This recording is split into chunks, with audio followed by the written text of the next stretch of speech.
Boa noite a todos. Cumprimentando o presidente da Câmara de Vereadores de Santiago, seu João Alberto Ferreira Lima, saúdo todas as autoridades já nominadas pelo protocolo. Agradeço a presença dos órgãos de imprensa que se fazem presentes nesta noite. Minha saudação aos ex-presidentes da Casa que prestigiam o evento. Meus cumprimentos a todos vocês que estão presentes aqui hoje, senhoras e senhores. É uma grande alegria para o Sindicato Rural de Santiago, no estado de Capão do Cipó, realizar este evento em homenagem ao grande poeta Aureliano de Figueiredo Pinto. Amanhã, dia 1º de agosto, é o aniversário de Aureliano e ele completará 125 anos. Percebam que eu uso o verbo no presente, pois acredito que na noite de hoje ficará claro para todos que Aureliano está vivo e perceberemos isso ao evocarmos a sua memória, a sua biografia e a sua obra. E ninguém melhor e mais legítimo para fazer isso do que o seu filho, Dr. José Antônio de Figueiredo Pinto, que nos brinda com a sua presença nesta noite. Pois, em verdade, o principal legado do Aureliano são os seus filhos. Em nome de toda a diretoria do nosso Sindicato Rural, muito obrigado, Dr. José Antônio, por vir aqui hoje. Nossa entidade representativa trabalha em defesa dos produtores rurais gaúchos. Sendo fiéis à nossa missão, é fundamental mantermos viva a nossa história, a nossa tradição e a nossa identidade. A poesia de Aureliano de Figueiredo Pinto representa esses valores. Aproveito para noticiar que uma das mais renomadas instituições promotoras do conhecimento do nosso Estado, o Instituto Histórico e Geográfico do Rio Grande do Sul, aprovou em Assembleia Ordinária um voto de congratulações pela realização deste evento. Recebemos este voto por meio do presidente do Instituto, Dr. Miguel Frederico do Espírito Santo. Por fim, alguns últimos agradecimentos ao Tadeu Martins e ao Dr. Valdir Pinto, duas pessoas fundamentais para a realização desse evento. Sem vocês, esse evento não aconteceria.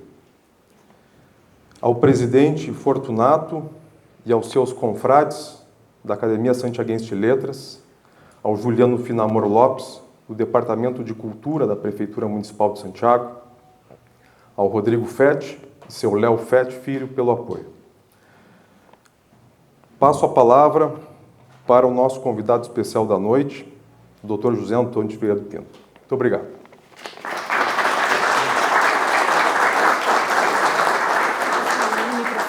Falar aqui. Não, vou falar. Quer falar? Eu queria que me conseguisse 2 guardanapos. Vamos botar mesmo.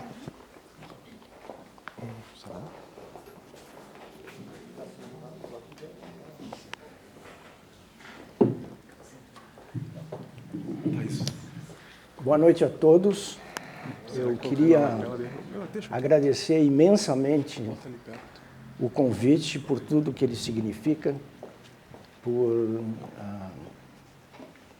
homenagear o meu pai, mas especialmente por me trazer de volta a Santiago, que é a minha terra mágica, e sempre foi e nunca vai deixar de ser.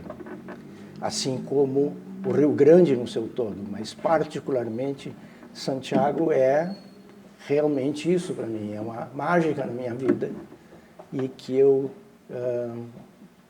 talvez tenha me afastado demais dele por muitos anos em face dos meus afazeres. Para vocês terem uma ideia do que significa a minha convivência com o Rio Grande do Sul, as minhas relações com esse pedaço do Brasil, eu estava já há quase 3 anos nos Estados Unidos com uma bolsa da Fundação Kellogg, e isso era maio e a minha bolsa terminava em julho. E aí eu recebi um convite muito honroso. Quem sabe eu ficava trabalhando no hospital lá, onde eu já tinha firmado o conceito, sempre fui muito bem tratado e estava trabalhando com os melhores cirurgiões daquela área dos Estados Unidos, que é a Califórnia. E aí o chefe do serviço estava muito preocupado, porque o Brasil estava muito com inflação enorme e tinha havido o episódio do Irã, em que as pessoas que estudaram nos Estados Unidos foram perseguidas, foram torturadas. Ele disse, não, você não pode voltar para o Brasil com essas crianças. Aí eu tinha 3 filhos, né? E eu realmente estava em dúvida, né? A família estava dividida, uns queriam ficar, outros não queriam ficar. E aí eu tive um plantão assim extraordinariamente trabalhoso, como era sempre. A UTI que o residente de plantão cuidava tinha 40 leitos, né, de pacientes agudos. E cheguei em casa, a minha mulher tinha saído, eu estava sozinho em casa e tinha um envelope.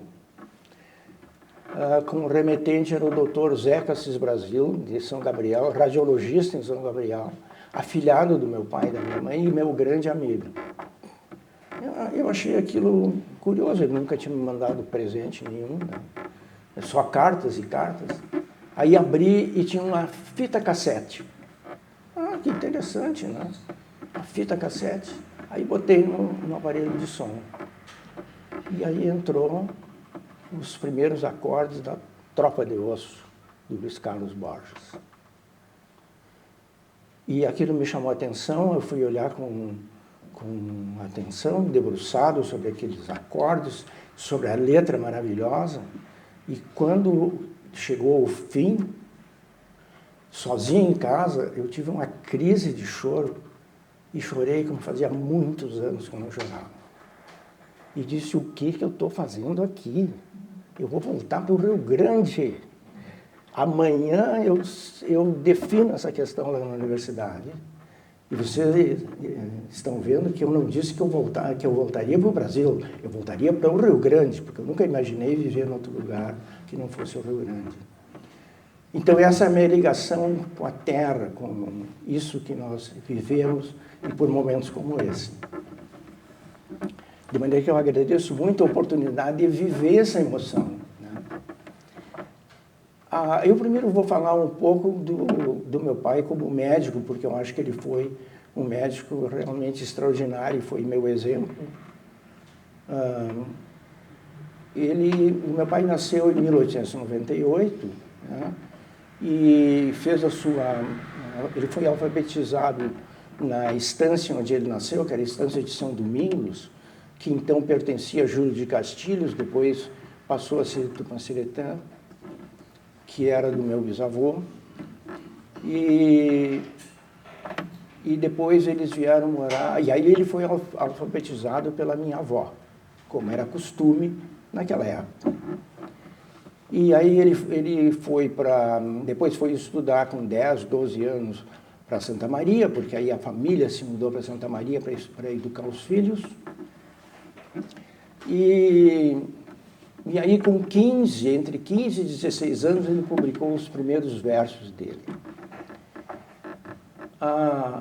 Esse é o livro dele, né, que vocês conhecem, o primeiro livro, que é um livro modesto para quem escreveu a vida inteira, porque ele era extremamente exigente, então os poemas eram escritos, reescritos e reconstruídos, né? E aí ele primeiro foi estudar Direito, com 18 anos, estudou 1 ano de Direito, e em vista das dificuldades econômicas do meu avô, ele abandonou o estudo e foi ajudar o meu avô. E grande parte disso foi trabalhando e ajudando o meu avô na Estância da Figueira. Ele ficou aqui 5 anos. E aí o doutor Antero Marques, que tu conhece, que era de São Francisco de Assis, o melhor amigo dele, veio aqui e disse, eu vou estudar medicina e estou te convidando para ir junto comigo. Aí ele foi estudar medicina e em vista de divergências políticas que eram críticas. As pessoas falam que hoje há radicalismo, mas não se compara ao radicalismo da Revolução 93, de 23. O ambiente não era favorável para quem não era borgista, e ele foi estudar no Rio, ficou 2 anos no Rio, e aí voltou para Porto Alegre para terminar a Faculdade de Medicina. Ele teria que se formar em 1930, e aí com a Revolução de 30 houve uma balbúrdia no ano letivo, e ele só foi se formar em 1931.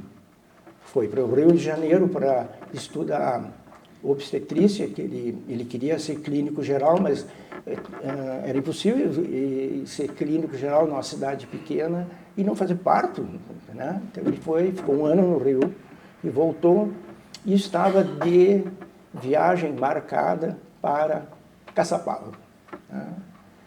E aí o doutor Oneron Dornelles, que tinha conhecido ele na época da Fazenda da Figueira, pediu para ele vir a Santiago para tratar do pai dele, o João Evangelista Dornelles. E aí meu pai veio e foi ficando e ficou em Santiago. E ficou santiaguense, né? E ele tinha uma... O meu pai não era cirurgião, né? E os colegas dele é que operavam para ele. Ele era fundamentalmente um clínico que atendia o doente, atendia a família, atendia os problemas todos, e trabalhava 24 horas por dia, 7 dias por semana, durante o ano inteiro, exceção de 2 ou 3 semanas, quando ele se refugiava na fazenda de São Domingos, que então era de um primo dele, o Telêmaco, Salles Pinto, e aí eram as férias dele. E o resto do tempo ele estava à disposição das pessoas completamente. E isso era quase uma religião para ele, né? O meu pai tinha tal atitude face à medicina que eu me lembro muito bem das manhãs em que ele se arrumava todo, terno, gravata, né? Numa cidade que só tinha 2 quadras com calçadas, que era da avenida, o resto era terno. E ele saía daquele jeito para trabalhar porque ele achava que era o momento mais nobre da vida dele, quando ele saía para atender o posto de saúde, né? Ali perto, era aqui perto. Aliás, eu botei a gravata hoje não por snobismo, mas porque eu queria homenagear meu pai, né? Que sempre teve essa atitude de valorizar a função dele, né? Então, não tinha hora, não tinha dia, né? E isso, eu não herdei nada do tipo de atividade que ele tinha, porque eu nunca fui clínico, eu sempre fui cirurgião desde o começo. Mas eu aprendi esse respeito, né? A ética da profissão e especialmente a dedicação da profissão. E joguei toda a minha vida na função de ser um formador de cirurgiões. Nós temos um serviço no Hospital da PUC que tem residência há mais de 40 anos, né? E nós formamos os cirurgiões torácicos, né? E eu tenho a satisfação de ter 6 ex-residentes meus que são chefes de serviço nos Estados Unidos e no Canadá. Esses são meus filhos, né? Não biológicos, meus filhos espirituais e intelectuais. E isso eu aprendi com meu pai, isso não há nenhuma dúvida disso, né? E ele estava muito, muito doente em fevereiro de 1959, e aí eu estava estudando para o vestibular, eu ia fazer o vestibular em fevereiro, e aí a minha mãe mandou me chamar, e eu voltei porque ele estava virtualmente morrendo. E aí ele soube que eu tinha desistido de fazer o vestibular. Eu achei sempre que ia passar, porque eu estava muito bem preparado, mas eu disse, bom, eu faço o ano que vem. Aí ele soube, me chamou e disse, não, você vai fazer o vestibular. Não importa como é que eu estou, você vai fazer. E eu terminei o vestibular numa quinta-feira, né, dia 18 de janeiro de 1959. E naquela época, nós tínhamos uma linha da Varig para Santiago, né? E aí saía 1h30 do Salgado Filho, e ele estava me esperando na saída do último vestibular na quinta-feira. Eu peguei o pacote, tomei um avião e trouxe, e ele autografou os primeiros 10 exemplares e viu o livro dele impresso. Isso é uma síntese muito rápida do que ele representou, né, para Santiago. Tem uma fotografia que é histórica, hoje ainda revi com o Valdir, da fundação de uma reunião como essa para a fundação do Hospital de Santiago. E ele teve uma grande participação em obter verbas, porque ele tinha colegas de turma dele, grandes amigos, que tinham prestígio e eram presidentes, secretários não existia Secretaria de Saúde, mas era Departamento de Saúde, e isso propiciou o nascimento do Hospital de Santiago.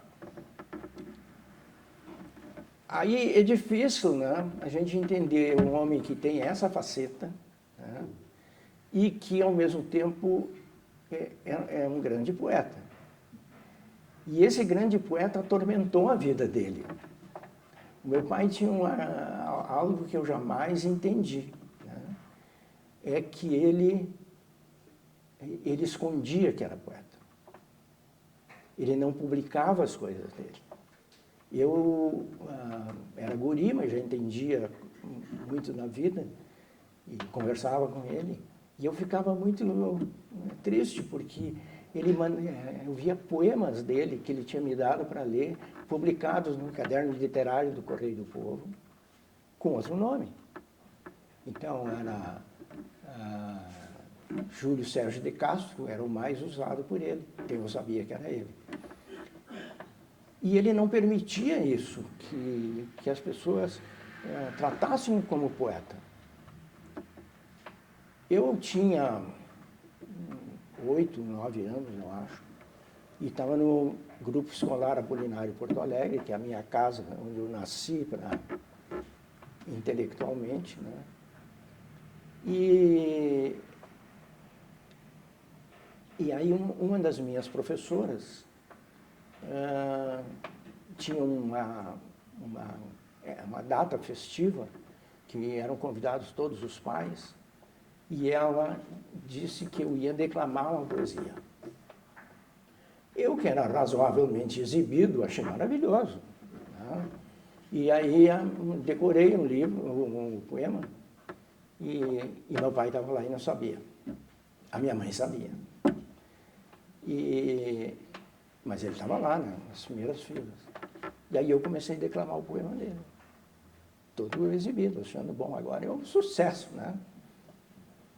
Ele levantou e saiu porta fora do auditório. E foi embora.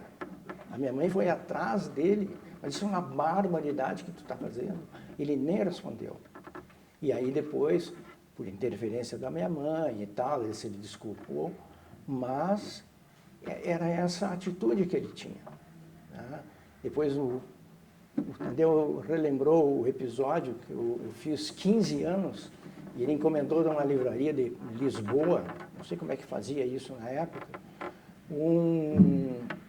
a coleção toda a obra do Eça de Queiroz, numa edição primorosa, e me deu de presente de 15 anos.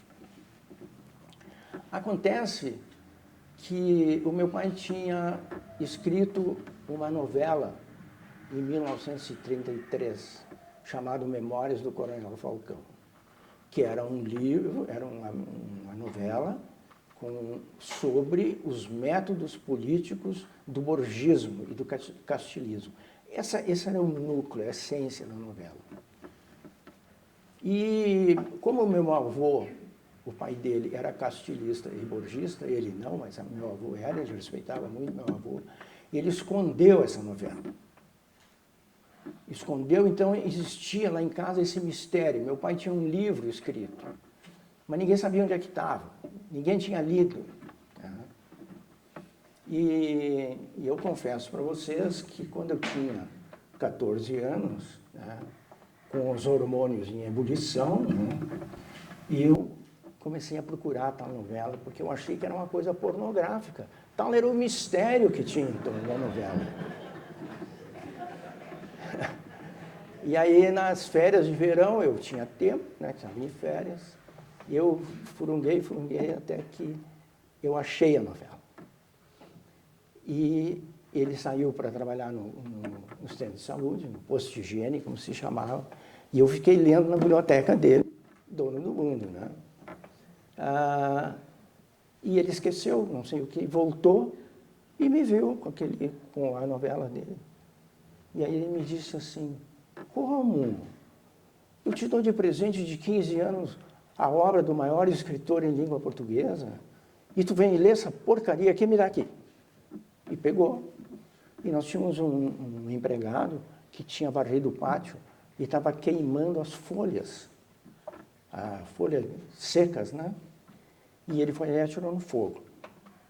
E a minha mãe juntou, tirou do fogo, salvou a novela. A primeira página foi toda queimada. Mas aí um amigo dele, um irmão dele, reconstruíram essa primeira página. Consta lá, nas memórias do Coronel Falcão, que a primeira página foi reconstruída. E a novela sumiu do mapa. Bom, ele morreu em 59, Em 72, eu tive também uma época assim de passar 5 dias aqui na casa da minha mãe, e aí furunguei de novo e achei a novela. Aí levei para o Carlos Appel, que era o editor da editora Movimento, o dono da editora, e eu era amigo dele, eu disse: olha, Appel, tem esse negócio aqui do meu pai, isso estava guardado há anos, aí estava toda...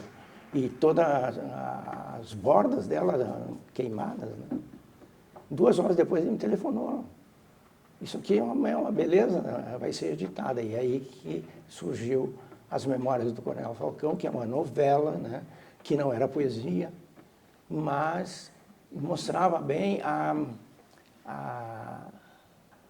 capacidade que ele tinha de se envolver literariamente com a sua inteligência.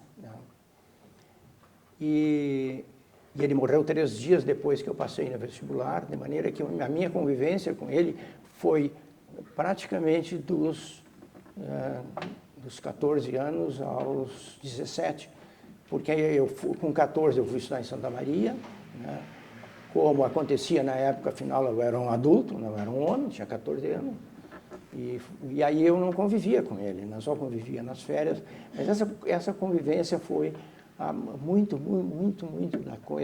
das coisas que eu aprendi com ele, e da postura eu aprendi pelo exemplo dele. E isso foi o que eu tentei, e acho que em parte fui feliz e consegui transmitir para os meus filhos. E isso eu fui algumas vezes para a Ninfa, na universidade, e eu sempre citava isso, de que a gente ensina muito mais pelo exemplo do que pela palavra. E aí a gente vê muito fracasso de pessoas que têm muita palavra, mas nenhum exemplo. E aí eu devorei literalmente todas as coisas que ele escreveu, e eu acho que realmente tinha que sair uma coisa muito profunda e muito de grande impacto, porque o meu pai era um homem muito culto, e a biblioteca dele de medicina era em francês, em espanhol e em inglês.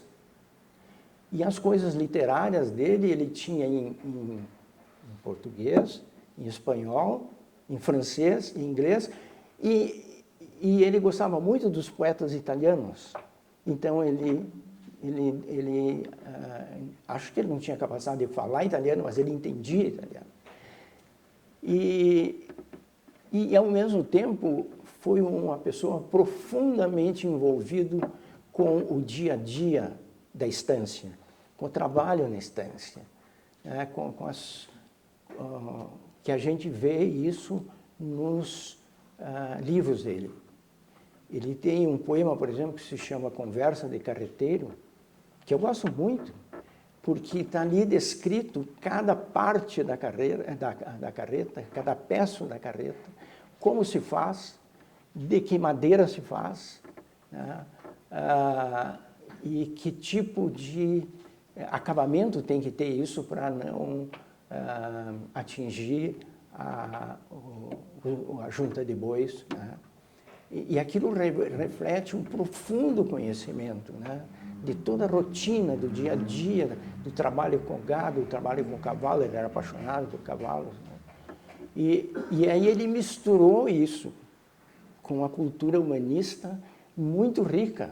A biblioteca era muito rica. E aí surgiu essa cruza, né? Que fez com que, talvez, no início, que ele permitiu que os livros dele fossem publicados, quando ele soube que ia morrer. Né?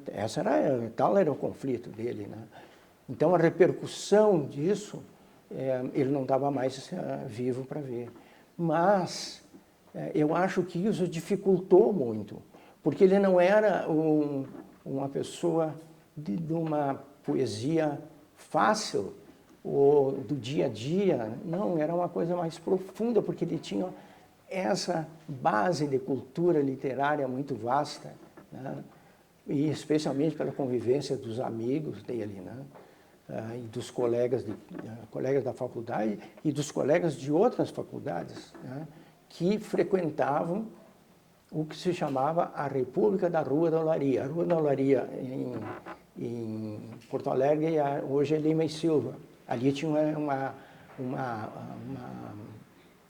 uma olaria industrial grande que hoje ainda está lá e foi preservada e tudo.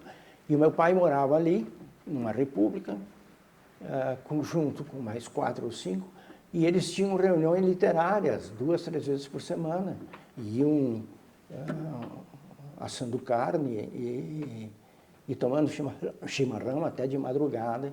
E disso surgiu a República da Olaria, na qual vários expoentes fizeram sua formação ali. Tá? Ele teve alguns poemas dele musicados pelos colegas dele que tinham esse talento, né? Então ele era uma figura proeminente no mundo universitário da época. Aí ele se formou, eu já disse para vocês como é que ele chegou em Santiago, e ele recusou todas as ofertas possíveis para ir para Porto Alegre, até que precisaram de alguém para a chefia da Casa Civil, do então interventor Cordeiro de Farias. Ele foi convidado para isso, eu era muito pequeno, e aí ele viveu 3 anos em Porto Alegre, e uma tarde ele chegou e disse para minha mãe: vamos arrumar a mudança que eu vou embora para Santiago. Bom, aí foi aquele escândalo, né? Mas como? Havia projetos políticos para ele e tudo, né? E veio embora. E passou, acho que, 10 ou 15 anos sem ir a Porto Alegre. Ficou refugiado no seu gabinete famoso, né? Que era um lugar sagrado, que a gente não podia entrar, se ele estava lá trabalhando. E ele tinha um método de trabalhar que é interessante. Ele trabalhava muito, né? Era requisitado muito, não tinha hora. Então, ele, nos dias que ele terminava mais cedo, ele chegava cedo em casa, jantava 6 horas da tarde e se fechava no quarto e ia dormir. E levantava meia-noite. E aí ele escrevia até clarear o dia. Quando a gente levantava para ir ao colégio, ele estava lá lidando com as coisas dele e fazia o café para a gente. Tá? E era assim que ele produzia. E era uma coisa muito desordenada, porque ele tinha poemas escritos em receituário, nas costas de envelopes, em, sei lá, embrulho de pão, e aquilo tudo ficava amontoado em gavetas. E ele, quando era criança, ele era canhoto. E era feio na época, né? Na pedagogia da época. Tinha que usar a mão direita. E aí ele aprendeu a escrever com a mão direita, ele tinha uma letra horrenda, horrível. E tinha uma pessoa que trabalhava em uma farmácia, que ficava mais perto do consultório, lá de casa, que era ali na casa que foi da minha irmã, e que entendia a letra dele, porque tinha aprendido com as receitas dele. E essa pessoa datilografava muito bem. Chamava-se Túlio Piva. Então, esse livro aqui, tá? E o outro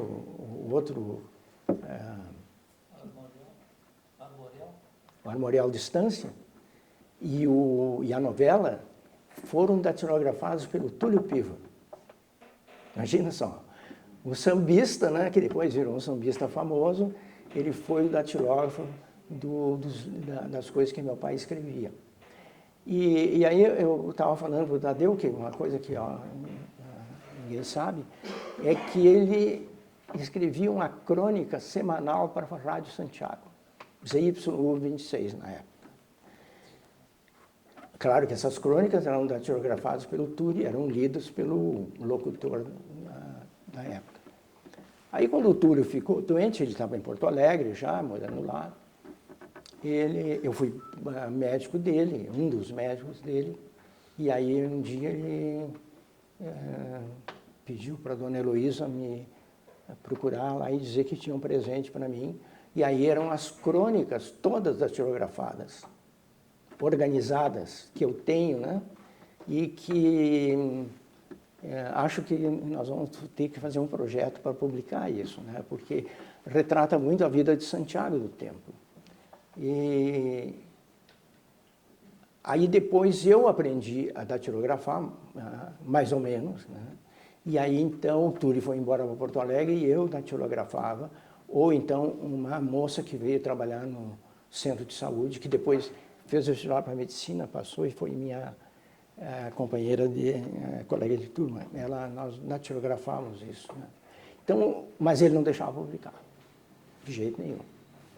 Tá bem, mas o livro estava lá. Aí, em 1958, quando ele soube que ele tinha um câncer e que não tinha possibilidade de tratamento, aí ele concordou que fosse publicado. Por isso é que o livro saiu na última hora, nos últimos momentos da vida dele, que foram os 10 exemplares que eu trouxe no avião da Varig, na época, para ele, né? E ele autografou.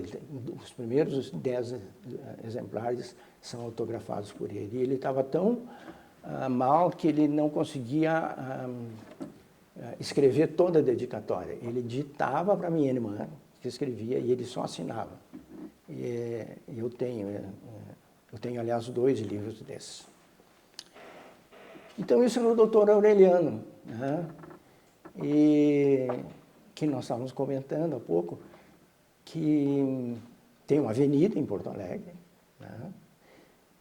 Cuja origem é o fato de que o doutor Loureiro da Silva era um homem muito interessado em literatura, poesia, e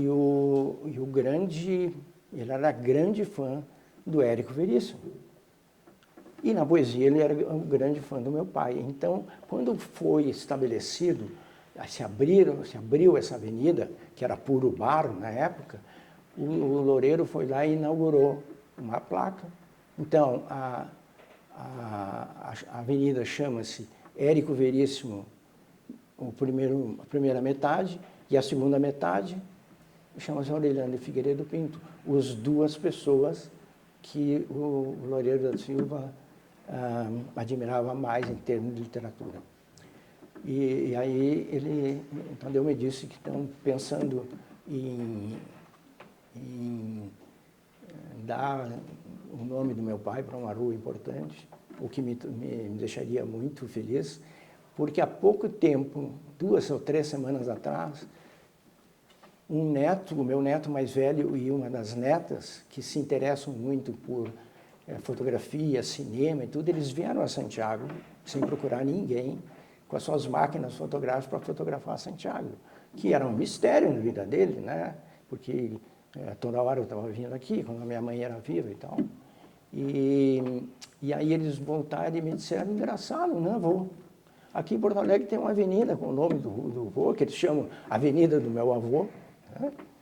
E em Porto Alegre tem, em Santiago não tem nenhuma, procuraram e tal, não acharam, né? Então, acho que essa também é uma campanha que a academia vai se interessar, né? Como eu aprendi, uma das lições que eu aprendi com meu pai, que a coisa mais eloquente que existe é a síntese, e a síntese está na poesia, eu separei dois trechos, não são poemas, na verdade são estrofes de poemas para definir bem a sua personalidade e o tipo de pensamento do Dr. Aureliano. Essa aqui chama-se Aqui Estou, Senhor Inverno. O inverno aqui tem a conotação da morte, foi quando ele soube que ele tinha uma doença fatal. E ele escreveu esse poema que eu separei 2 estrofes, e que diz assim: sei que vens vindo, mas não me amedrontas. Fiz provisões de sábias quietudes e de silêncios. Que prevenido! Vão-se-me os olhos qual folhas tontas, como simbólicos ataúdes rolando ao nada do teu ouvido. Aqui me encontras, ele falando com o inverno, né? Nunca deserto do uivo dos ventos e das matilhas de angústias vindo sem parcimônias. Chega ao meu rancho que estarei desperto. Sou veterano de 100 vigílias, sou um tapejara de 1000 insônias. Essa foi a maneira como ele enfrentou a vida, a vida e especialmente a morte, né? E que isso nunca sai da minha cabeça, né?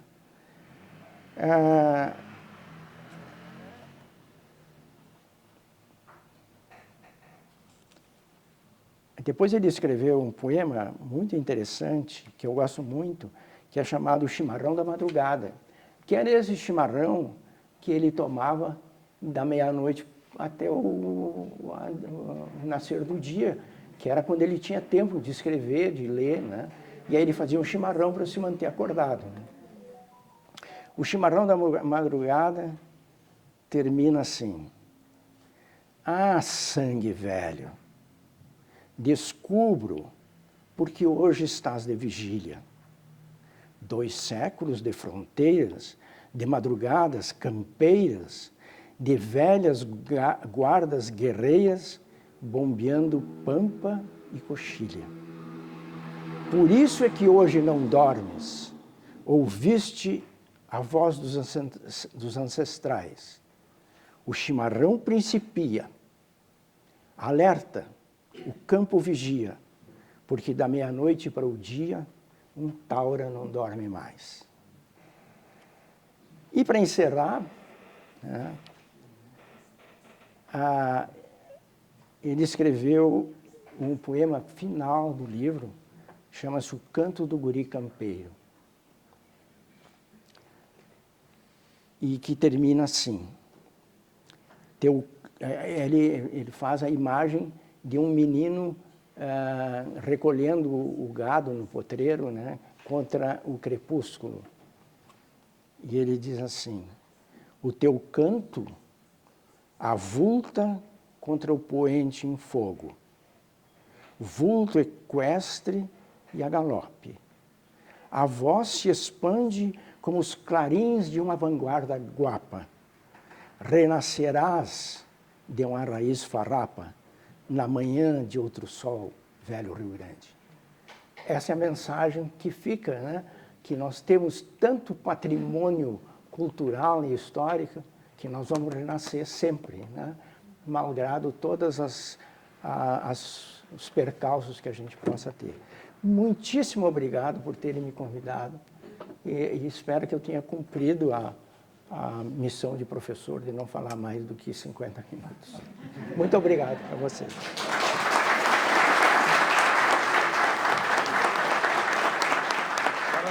Obrigado.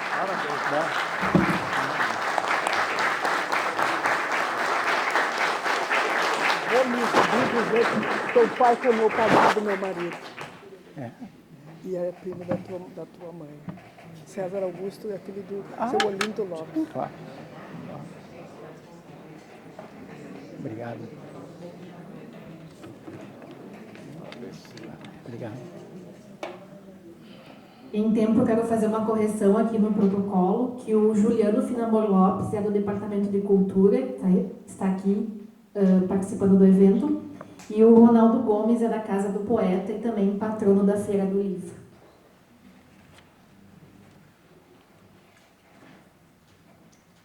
Neste momento, eu convido o senhor Fortunato dos Santos Oliveira, presidente da Academia Santiaguense de Letras, que irá conduzir as apresentações organizadas para esta noite.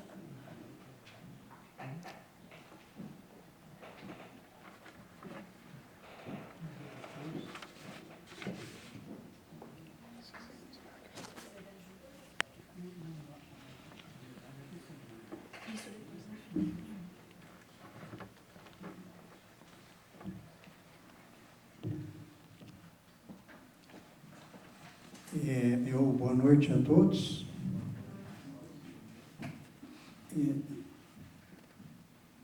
E especialmente o nosso homenageado, Dr. José Antônio Lopes de Figueiredo Pinto.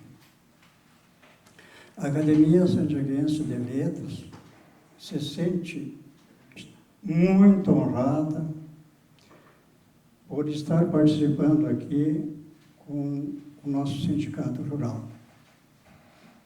E, de alguma forma, com essas iniciativas que vêm em benefício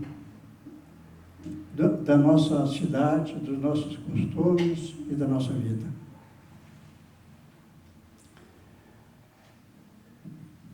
E já que o doutor falou sobre a Avenida Aureliano Figueiredo Pinto, lá em Porto Alegre, uma belíssima avenida que tem duas pistas secundárias aos lados e uma parte central que é destinada a corredor de ônibus, e nos finais de semana o pessoal fica aberto para um passeio público e todo mundo sai caminhar por lá. É uma maravilha.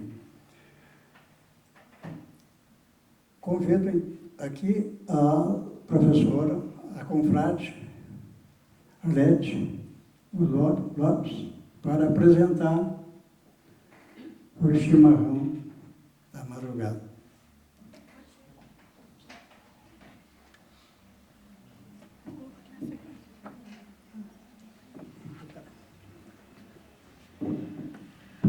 Boa noite.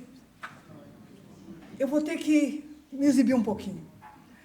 Eu tive a honra e me sinto triplamente privilegiada por Aureliano de Figueiredo Pinto ter sido, meu padrinho, e por estranhos encaminhamentos do destino, ele é também padrinho do meu marido.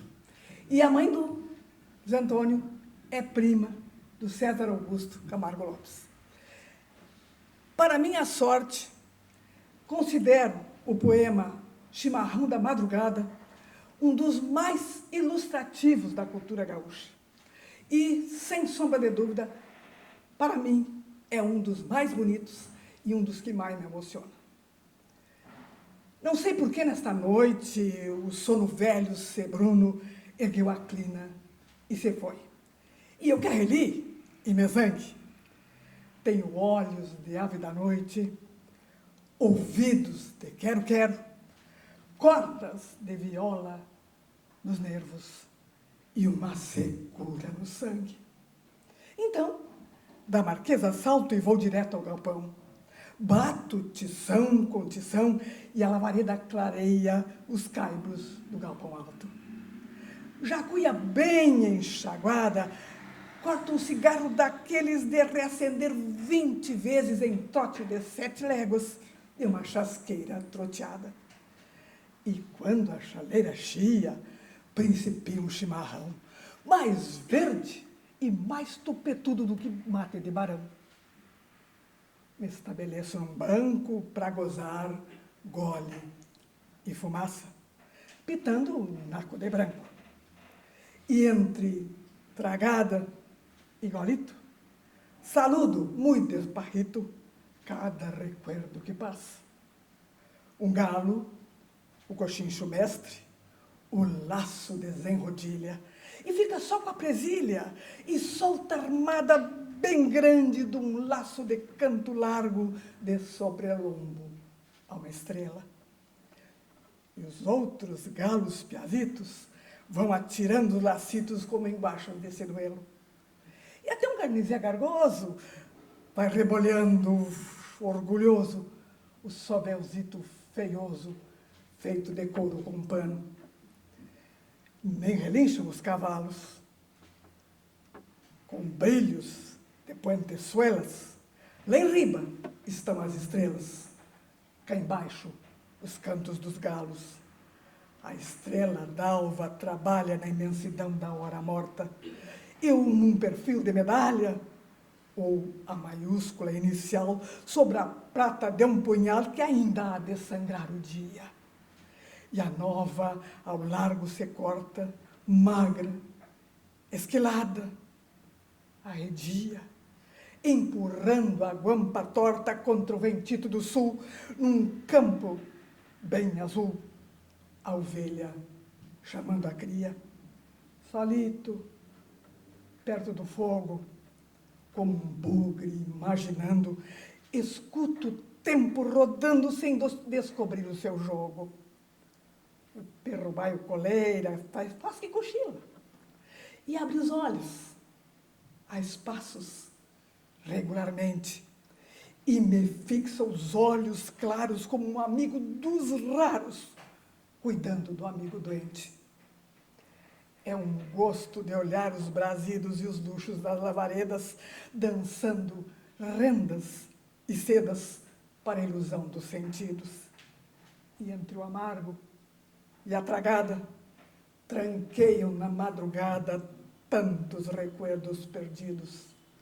E o chimarrão macanudo vai entrando pelo sangue, vai melhorando as macetas, curando as juntas doridas, como a água arisca de sanga sobre longas ressequidas. O peito avoluma e arqueia como cogote de potro. E as ventas se abrem gulosas por cheiro de madrugada, potrilhos em disparada num setembro de alvoroto. Ah, sangue velho, descubro porque hoje estás de vigília. 2 séculos de fronteiras, de madrugadas campeiras, de velhas guardas guerreiras, bombeando pampa e coxilha. Por isso é que não dormes, ouviste a voz de ancestrais. O chimarrão principia, alerta, o campo vigia, da meia-noite para o dia. Um taura não dorme mais.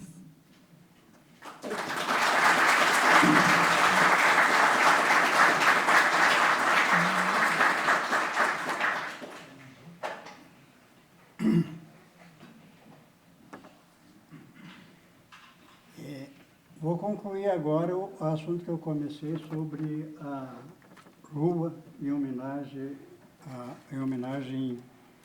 ao Aureliano. Foi encaminhado a semana passada um ofício à Prefeitura aliás, a Câmara Municipal de Vereadores, solicitando que nós já temos uma pequena rua, mas queremos uma rua maior, né? E que a gente, vamos dizer, poderia até substituir aquela do Júlio de Castilho ali, né? Mas não é possível. Haveremos de encontrar uma rua à altura do brilho do nosso grande Aureliano Figueiredo Pinto. Convido, então, a Arlete Tucci Cosentino a apresentar.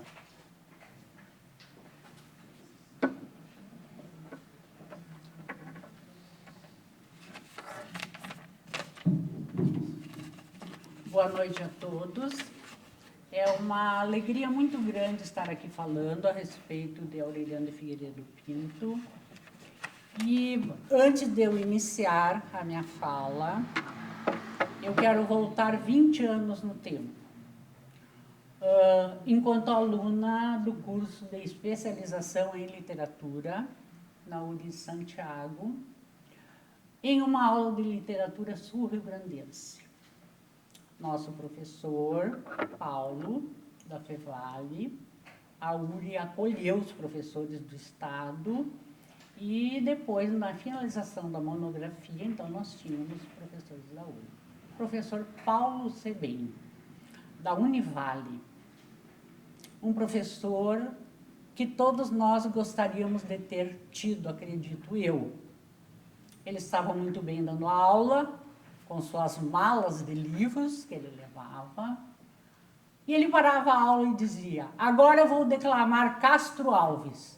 E declamava Castro Alves e era aplaudido pela turma. Outro dia ele ia dar aula e dizia: agora eu vou cantar um tango argentino. E cantava o tango e era aplaudido em pé. Esse era o professor. Maravilhoso, como todos nós somos, dentro do que nós podemos ser. Um dia ele chegou para nos dar aula, um sábado, nós tínhamos aula sexta e sábado, sexta à noite e sábado todo dia. E disse assim: turma, eu estive olhando os autores que vocês irão defender na monografia. Ele era professor de literatura sul-rio-grandense. Ele disse assim: eu não vi o Aureliano Pinto. Como que essa turma, sendo da terra que Aureliano abraçou para trabalhar e escreveu, ninguém vai escrever a respeito de Aureliano? Eu já andava lá em Minas, com o João Guimarães Rosa, Grande Sertão Veredas, Grande Sertão Veredas. Nós, seres com tantas veredas, eu já estava lendo João Guimarães há muito tempo, vendo tudo sobre o João Guimarães. Aí me veio de Adorim, né? E os cangaceiros, e os bandos de cangaceiros, não é? Eu vi lá. E de repente eu me reportei aqui. E aí o professor disse: eu continuo esperando. E aí se ouviu uma pluma, não se ouviu uma pluma cair. E aí eu me lembrei do doutor Aureliano. Eu sou da família Tucci. O doutor Aureliano era nosso vizinho de quadra. Nós morávamos uma quadra e meia. Eu não cheguei a conhecer o doutor Aureliano, mas ouvia falar, e muito bem, sobre ele. Aquele homem que também, além do PIVA, que o meu pai comprou, a parte que é cooperativa Tetícola e vendeu, o meu pai vendeu móveis ali muito tempo, primo dos outros Tucci, só me chegar. Eu gostaria que tu escrevesses elementos autobiográficos do autor Aureliano de Figueiredo Pinto na obra Memórias do Coronel Falcão. Era o título quase maior que a monografia. Bom, o que eu fiz? Eu fui no Centro Cultural, na Biblioteca Pública, e consegui 2 livrinhos bem cuidinhos, bem velhinhos, e comecei a ler Aureliano. Nós tínhamos um tempo X para a monografia, eu lembro que era inverno quando eu apresentei. Li. Aí não tinha na URI esse livro. A URI não tinha, a URI recém estava se formando, eles não tinham todo o poder que tem. Então eu consegui com um irmão meu esse livro em Porto Alegre, ele me mandou. E aí comecei a ler tudo a respeito. E o professor me disse, Arlete, ele é tão grande quanto, mas ele não é lido porque ele não quis publicar, ele não publicou.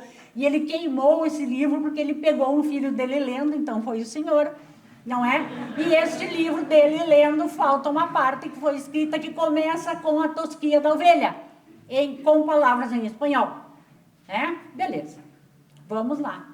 Bom, o que eu fiz? Teve uma pessoa que, além de todas as leituras que eu fiz, foi importantíssima no meu TCC.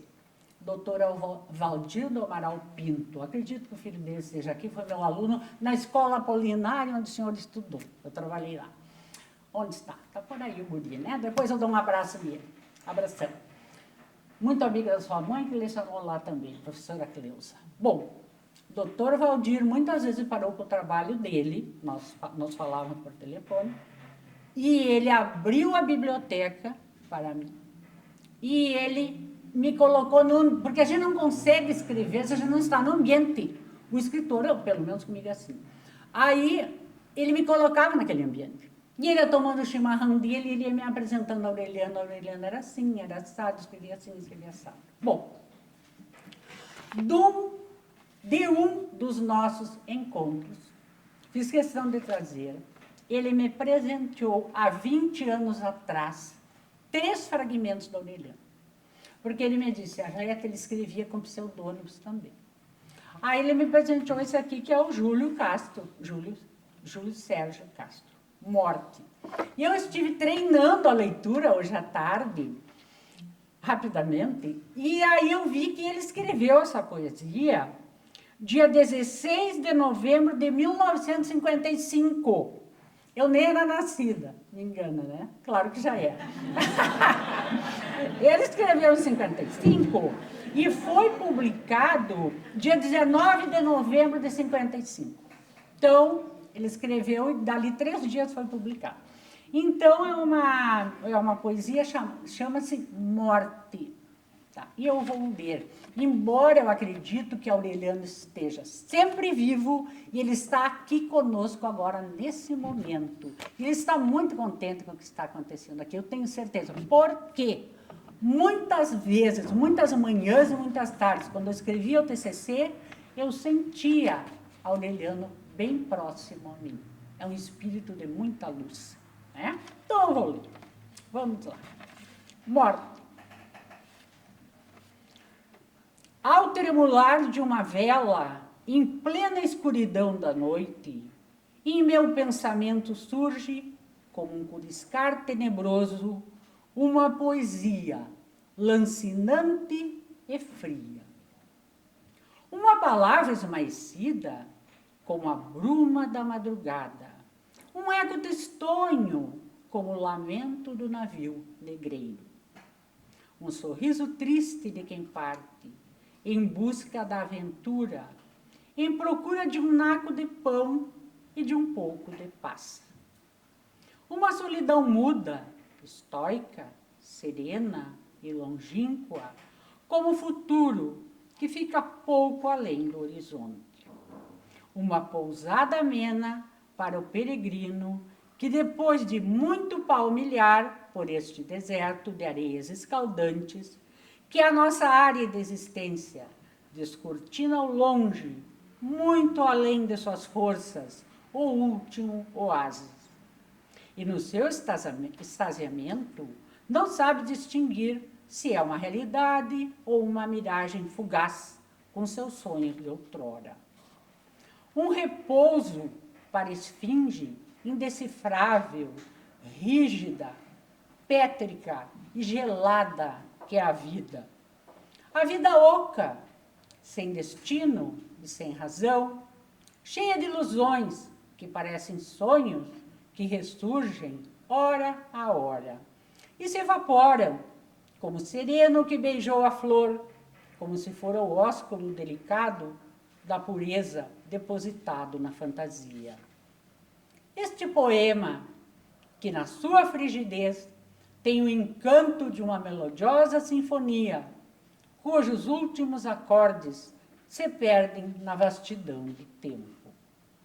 Esta poesia, que na sua indiferença iguala os homens que a vida forjou desiguais, como areias movediças do mar. Este poema terrível, que encerra em si a solução da esfinge, talvez a aventura dos pobres de espírito, talvez a nulificação do homem integral.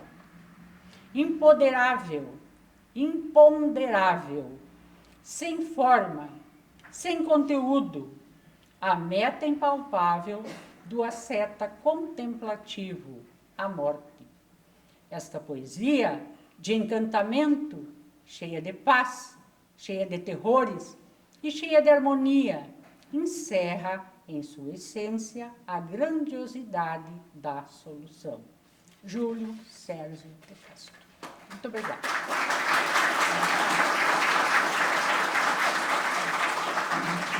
A seguir, ouviremos um número musical e eu convido o senhor Ayrton Dornelles para apresentar-se. Boa noite a todos. Tá um pouquinho mais aqui. Satisfação estar entre vocês. Agradeço o convite do nosso amigo Tadeu Martins. Eu faço parte da Confraria de Músicos e Poetas de Santiago. E, a pedido, estou aqui, me sinto muito feliz em poder falar desse grande homem, o Aureliano de Figueiredo Pintos. A música que irei tocar é conhecida de todos vocês, gravada em 78 pelo Noel Guarani, que é o Canto do Guri Campeiro.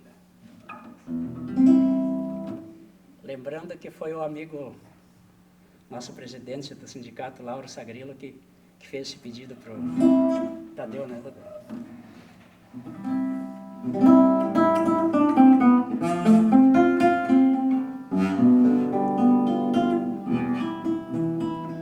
A galope cantando o gurizito, reponta o gado monarqueando o zaino. Antes que a noite essas coxilhas tome, canta uma toada alegre o campeirito, e os cascos do seu zaino folherito vão machucando tanta flor sem nome. Teu canto claro de guri campeiro vibra longe no campo entardecer. É uma canção esplêndida e atrevida, viril e jovem, afirmando a vida na hora do crepúsculo morrer.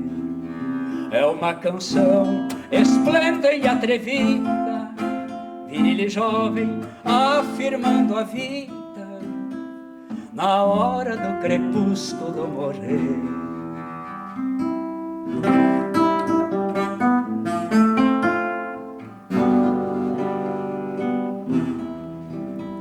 Afirma que essa noite é um acidente e outro dia trará seja o que for. Tua voz antecipa outra aurora, canta guri, campeiro, campo fora. Teu canto é um hino da querência em flor. Tua voz antecipa outra aurora, canta guri, campeiro, campo fora. Teu canto é um hino na querência em flor.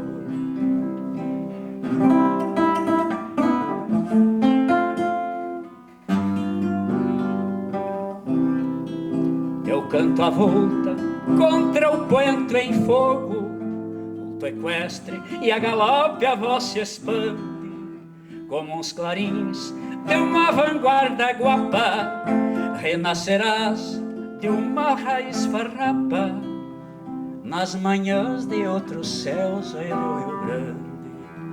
Como os clarins de uma vanguarda guapa, renascerá de uma raiz farrapa nas manhãs de outros sóis, velho Rio Grande. Nas manhãs de outros sóis, velho Rio Grande.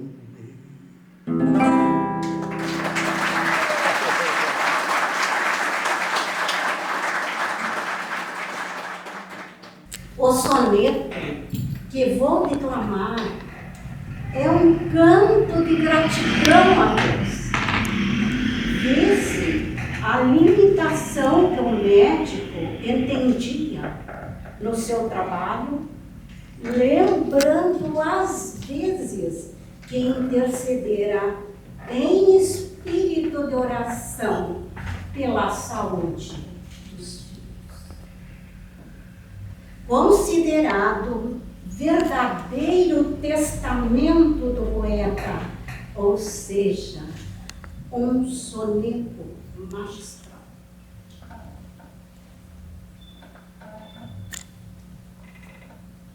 Estou grato, Senhor. Quanta vez coração feito em pedaços, com filhos presas de tremenda doença, eu te pedi, Senhor.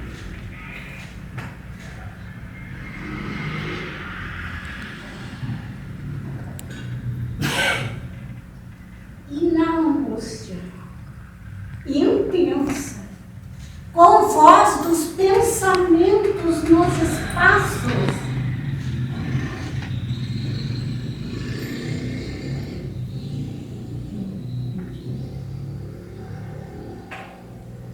todo infortúnio, toda grande ofensa, afasta dos caminhos e dos passos da criança enferma que eu tenho em meus braços.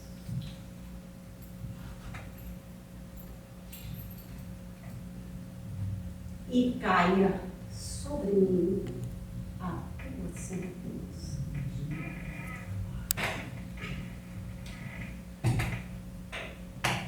Estou grato, Senhor, pelo que passa.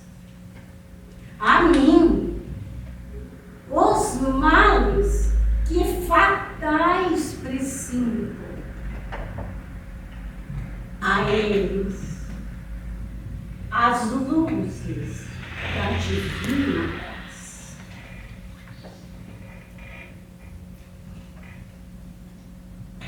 Estou grato, Senhor. Sombras se adensam sobre minha parte, mas que feliz me sinto se a eles deste as tuas grandes bênçãos.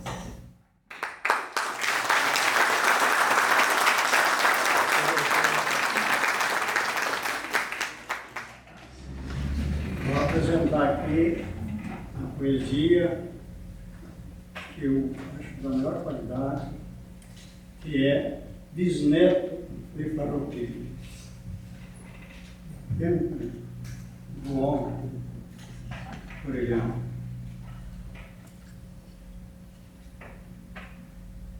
Pobre, mas livre, gaúcho. De sol a sol, sou o que sou. Pois nem Dom Pedro II não pôde, o Senhor do mundo, dobrar o meu bisavô. Com essa alma guapa dos tempos, debaixo do meu sombrio. Pelo poder e o dinheiro, nunca ninguém perdoou, pois nem o Taura Castilho, famoso pelos cotilhos, o de rotear meu. E ao tranco do meu lubuno passam por mim carros finos, com espertos e ladinos de escovação em virtude. Sigo, às vezes, sem nenhum copo, sei que a secura me dói. Se meu velho está em Jucó, é porque a ninguém se doou.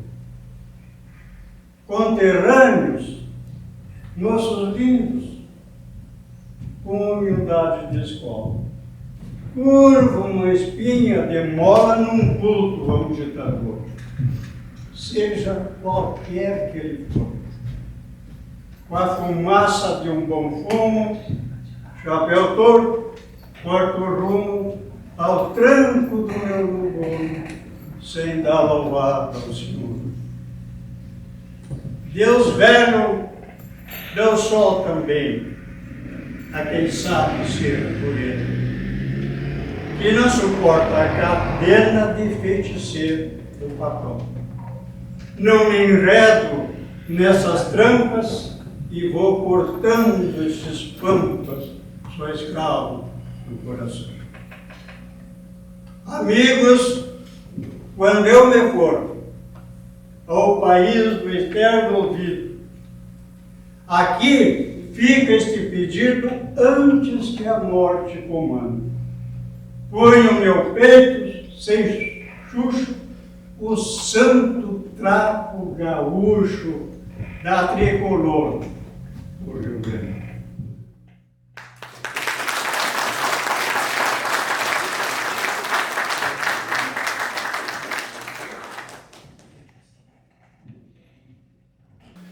Agradecer ao confrade, meu irmão Tadeu Martins, da Confraria da Música também, que fez a intermediação do convite.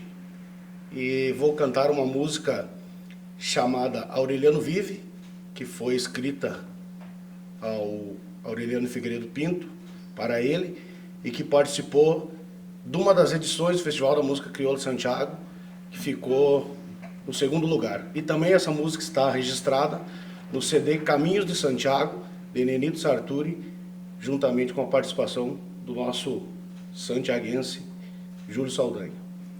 Essa letra é de José Fernando Gonzalez e a melodia do nosso querido irmão e talentoso santiaguense Miguel Marques.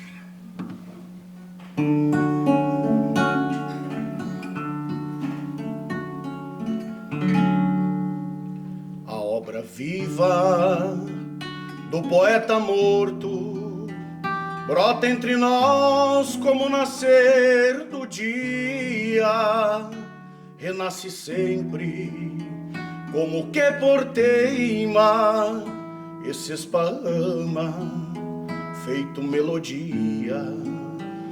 A voz dolente recitando livre é como o vento a despertar luzeiros e traz de volta num candor de auroras o canto altivo de sonhos povoeiros, e traz de volta num candor de aurora o canto altivo de sonhos povoeiros. Aureliano vive nessa voz de agora e renasce como volta o dia. É uma luz que surge e resplandece, qual uma aurora, doce luz e dia. Vive Aureliano no fulgor do verso, sem importar se o corpo sucumbiu. A alma brota, cresce e faz remanso, e o povo todo bebe deste rio. A alma brota, cresce e faz remanso, e o povo todo bebe deste rio.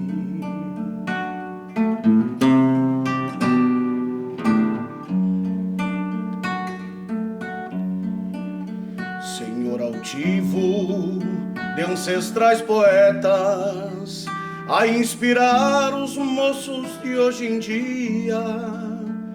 Foi terra pátria, gente hoje é semente a germinar na estância da poesia. Vive Aureliano assim em cada palco, num ritual de eterno renascer, ponteando a tropa dos poetas livres e procurando um novo amanhecer, ponteando a tropa dos poetas livres e procurando um novo amanhecer. Aureliano vive nesta voz de agora e renasce como volta o dia.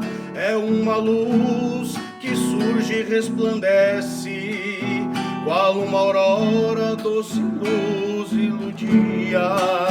Vive Aureliano no fulgor do verso, a se importar-se o corpo sucumbiu. A alma brota, cresce e faz remanso, e o povo todo bebe deste rio. A alma brota, cresce e faz remanso, e o povo todo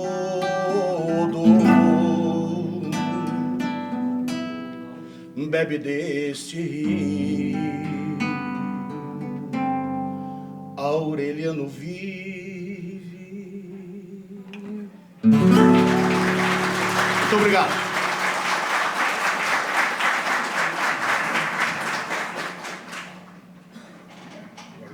Obrigado. Te consagra. Eu vou ler um pequeno bilhete que para mim é um dos maiores poemas amorável à família Lopes Figueiredo Pinto.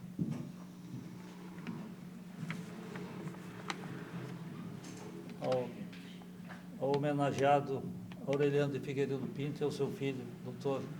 José de Figueiredo Lopes de Figueiredo Pinto. Caro neto e amigo José Antônio Lopes de Figueiredo Pinto, com muita alegria recebi e muito te agradeço o convite para ir assistir à tua formatura na brilhante e humana carreira de medicina. E faço votos a Deus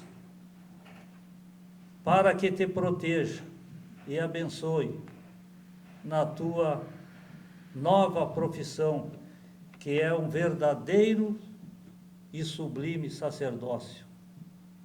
Do avô e amigo, muitíssimo grato, que te abraça carinhosamente, Domingos José Pinto, Santiago, Rio Grande do Sul, em 6 de dezembro de 1965.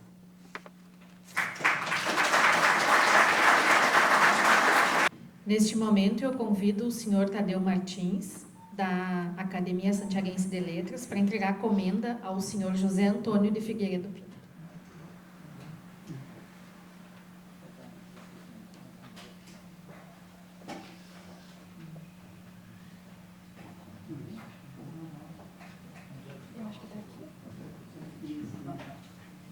Não, essa aqui não. Não, esse aqui é nosso. O protocolo está defasado aqui, esse aqui? Não, aqui está aqui, ó. Aí dentro? Aí? Bom. Trocaram o invólucro.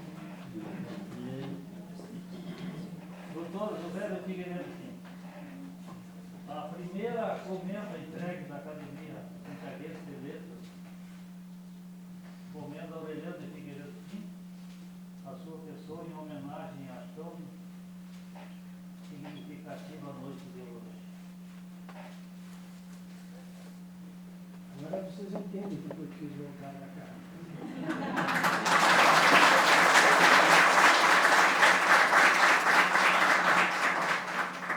E aqui o devido certificado da comenda, a Academia Santiaguense de Letras concede ao Dr.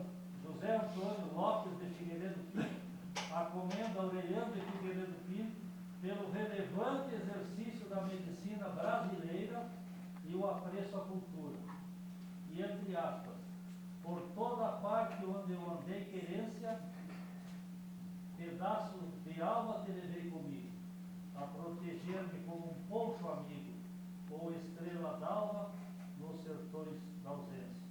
Santiago, 31 de julho de 2023, e assinado pelo nosso presidente, Fortunato Santos Oliveira.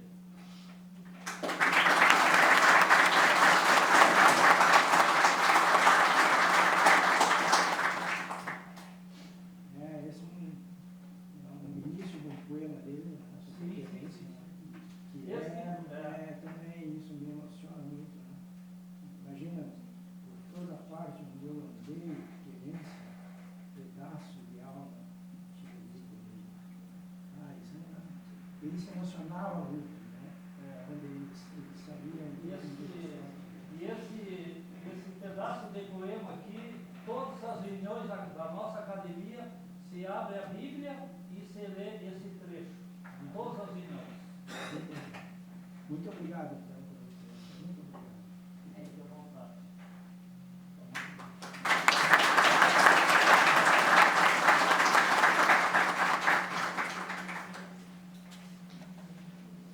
Neste momento, eu convido o senhor Lauro Pereira Zago Sagrilo, presidente do Sindicato Rural de Santiago, Unistal de Capão do Cipó, para fazer a entrega de uma placa ao senhor Dr. José Antônio de Figueiredo Pinto, em homenagem ao seu pai, Aureliano de Figueiredo Pinto.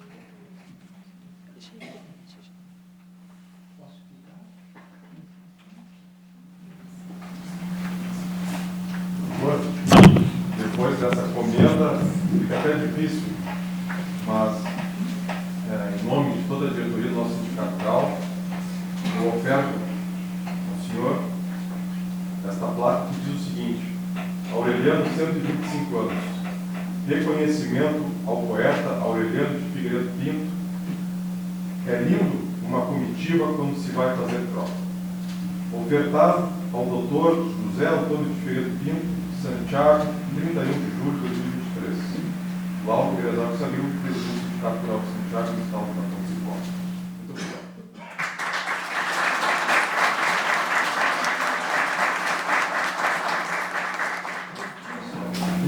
Muitíssimo obrigado. Nós temos um lugar onde essas coisas que eu recebi são guardadas e é dos meus netos. Eu estou agradecendo isso em nome dos meus netos, porque eles valorizam extremamente